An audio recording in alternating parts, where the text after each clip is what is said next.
Што правиш ти тука? Ја? Па, ти месам едно вкусно бело пециво за вечера. Ова? Никако.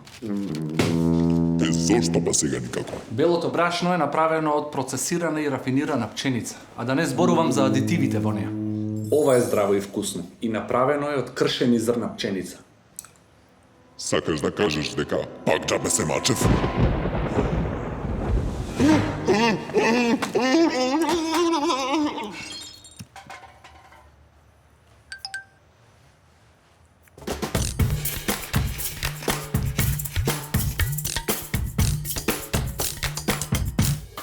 Шпагети, тортелини, пене, спиралети, канелони, макарони и погледот ми застанува на домашни јувки. И одеднаш ми светнува. Па да, имам рецепт. Ги правеше некогаш одам на баба ми летно време, додека се уште беше доволно топло за да се исушат.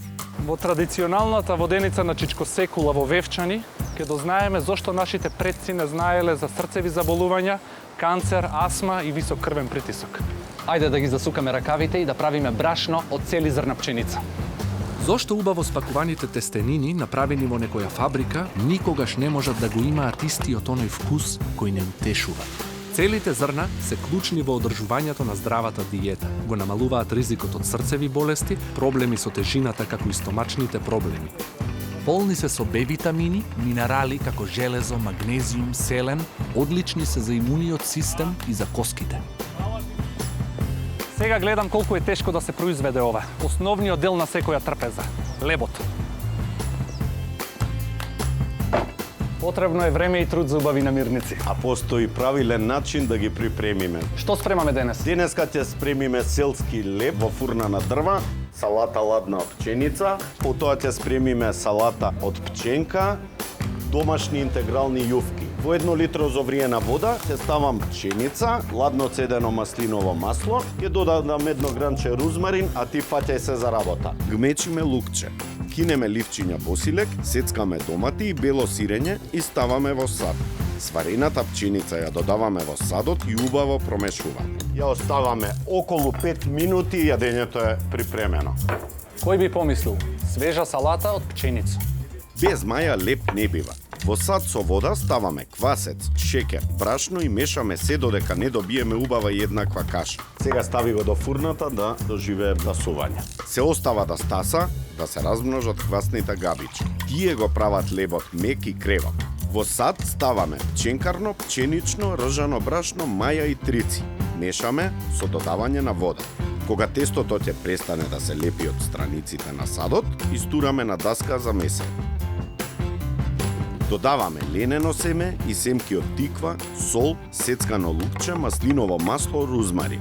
Месиме, го покриваме со фолија и оставаме да стаса, односно да го удвои својот волумен. По ова се размесува, се обликува и се става во фурна да се испече. Додека лебот се пече во фурната на дрва, сега ќе приготвиме едни домашни здрави јовки. Во сад се ставаат 2 јајца, 3 вида брашно, пченкарно, пченично и ржено, ладно цедено маслиново масло и вода. Замешуваме. Додаваме гранче рузмарин и месиме тесто. Виткаме со најлон и ставаме во фрижидер. После 15 на минути се расукува на даска посипана со брашно, кората се витка во ролна и внимателно се сецка на ленти. На страна сечкаме тиквичка, зелена пиперка, домат и гмечиме лукче. Ги вариме јувките во врела и посолена вода, а во тава истураме ладно цедено маслиново масло, на кое ги пржиме зеленчуците и додаваме босил. Откако јувките ќе се сварат, се истураат во тавчето со зеленчуци и заедно се запржува за да се спојат вкусовите. Лебот е готов. На овој начин можеме да го подготвиме и во домашни услови.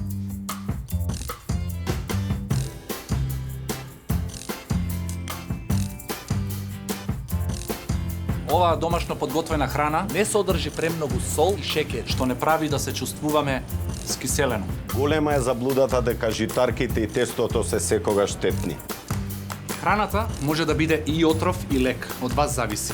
Трпезата нека ви стане олтар на домот, а продуктите набавувајте ги во пребогатиот шпаис на Македонија.